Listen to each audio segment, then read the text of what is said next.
नमस्ते बच्चों। आज आपके लिए एक खूबसूरत सी कहानी लेकर आई हूँ। उसका नाम है द जनरल।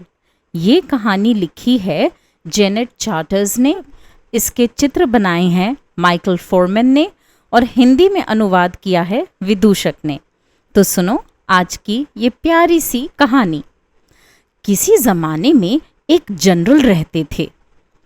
उनका नाम था जनरल जोधपुर।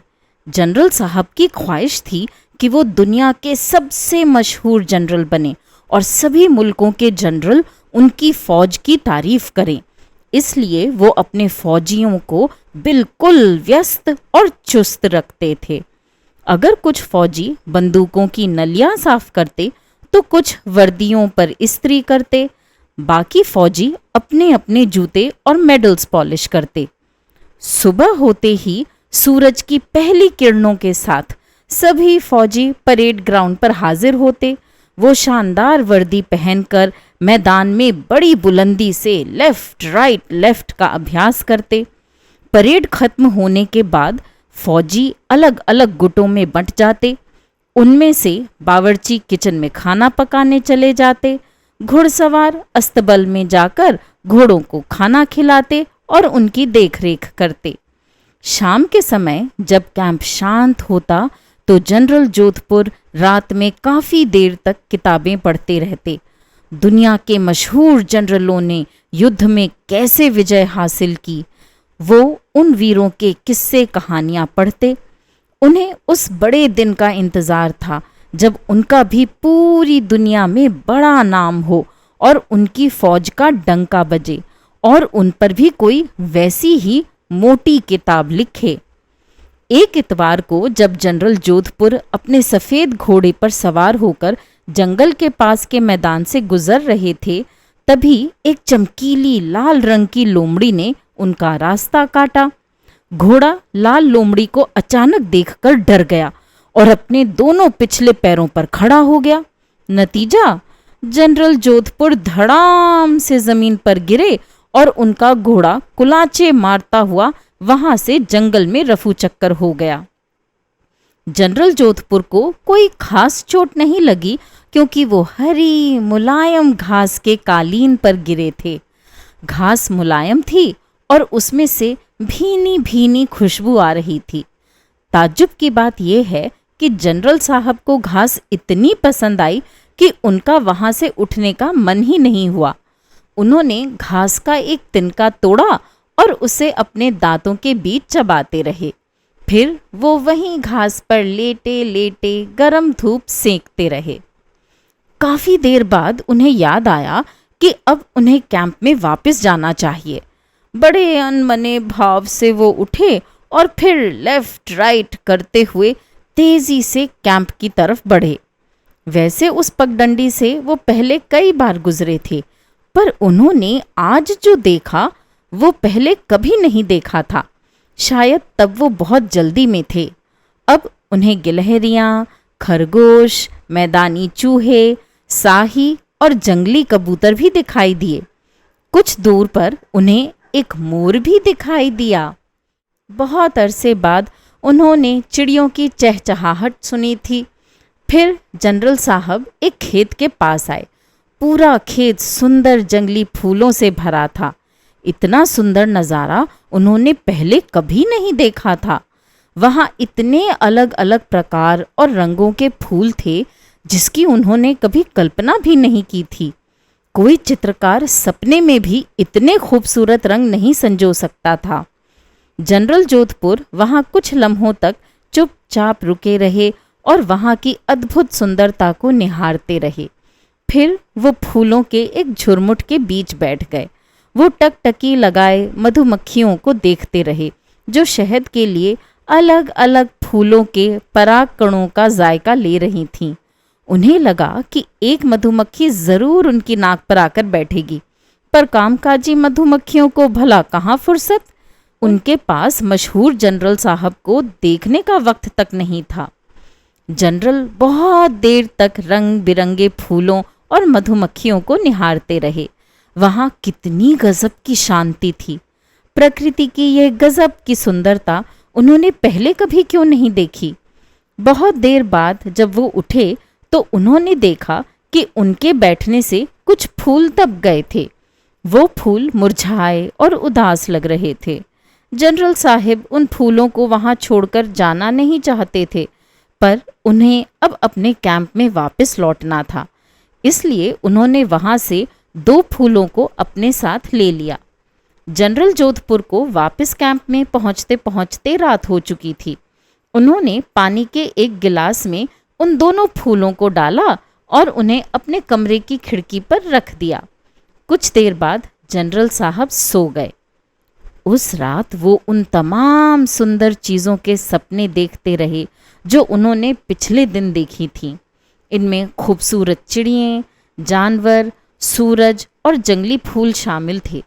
फिर उन्हें सपने में लेफ्ट राइट लेफ्ट करते हुए हजारों फौजी दिखाई दिए।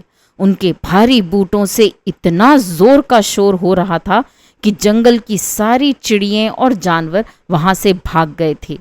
लेफ्ट राइट करते हुए फौजी जंगली फूलों को अपने जूतों तले रौंद रहे थे। इससे जनरल साहब चौंके। उनकी आंख खुली। रुको रुको, वो सैनिकों पर चिल्लाए। फिर उन्हें ख्याल आया कि वो तो महज एक सपना देख रहे थे। जनरल साहब ने दोबारा सोने की कोशिश की, पर उन्हें दोबारा नींद नहीं आई। उन्हें ये बात पक्की तौर पर सच लगी कि उनके सैनिकों ने हजारों मर्तबा खूबसूरत और निरीह फूलों को अपने जूतों से कुचला होगा और छोटे जानवरों को डराया होगा। अब से मैं किसी को न तो चोट पहुंचाऊंगा और न ही किसी को डराऊंगा। जनरल साहब ने खुद से कहा, मैं जानवरों की मदद करूंगा और फूल, पेड़, पौधे एवं अन्य सभी जीवनदायी चीजें उगाऊंगा। अगले दिन सुबह उन्होंने अपने सैनिकों को बुलाकर कहा कि वे सभी फौज छोड़कर अपने अपने घरों को लौट जाएं और कोई अच्छा और नेक काम करें।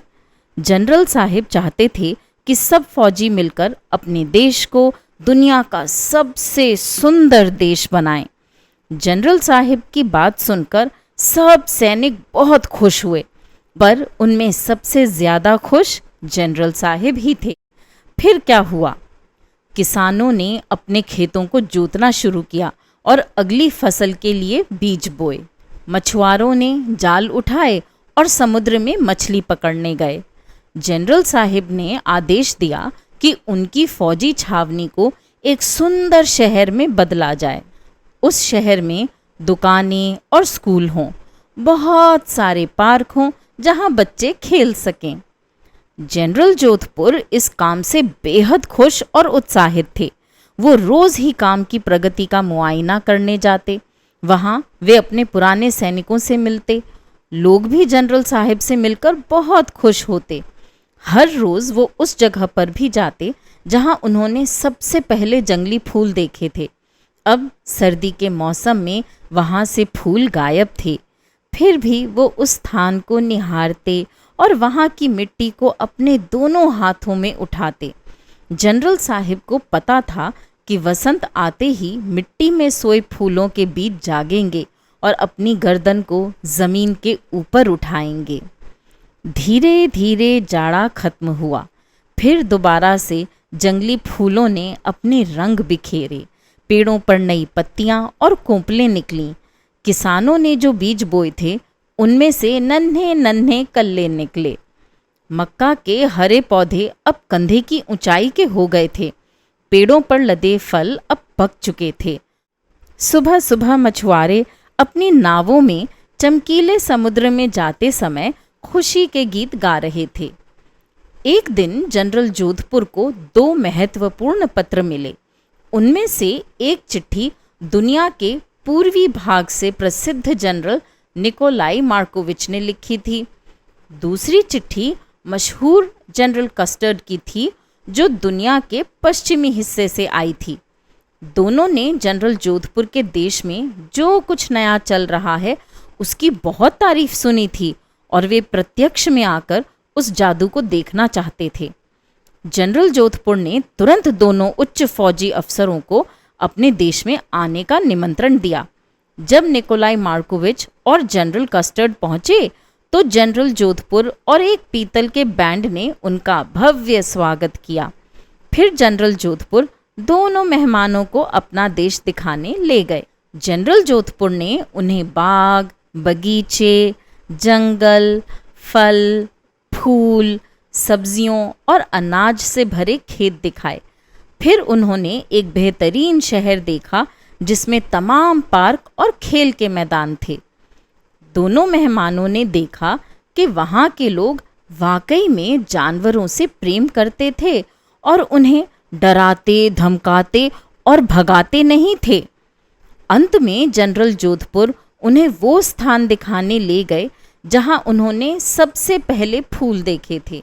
अब वहाँ पर खेत मीलों तक हजारों लाखों रंगों के जंगली फूलों के कालीन से ढका था। तीनों जनरल वहीं बैठ गए। वो बहुत आहिस्ता संभाल कर बैठे जिससे कहीं कोई फूल कुचल न जाए। अंत में तीनों जनरल एक दूसरे को देखकर मुस्कुराए। कितना उम्दा आइडिया है आपका, जनरल कस्टर्ड ने कहा। आपने अपने देश को दुनिया का सबसे सुंदर देश बनाया है। निश्चित रूप से आपके लोग दुनिया के सबसे खुश लोग हैं, निकोलाई मार्कोविच ने जोड़ा। फिर दोनों मेहमानों ने मिलकर कहा, जनरल जोधपुर, आप वाकई में दुनिया में सबसे मशहूर और महान जनरल हैं। फिर पूरी दुनिया के सबसे मशहूर और महान जनरल खेत के बीचों बीच फूलों के कालीन पर लेट गए और सूरज को देखकर मुस्कुराने लगे।